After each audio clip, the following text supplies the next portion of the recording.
Okay? So what we did with Leah was starting with more of a geometric feeling.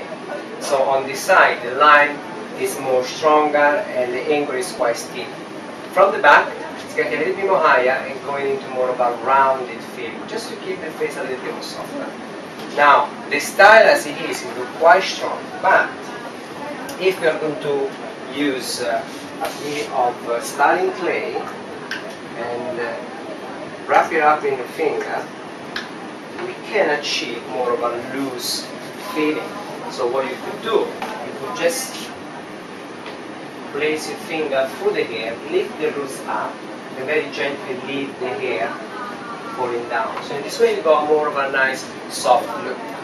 But also it will be nice to use a little bit of a comb, wrap the product around, and you could very easily push the side over in this way. So then again, by doing that you have more of a soft look. And you can still play around with the hair. Very beautiful line. And there you go.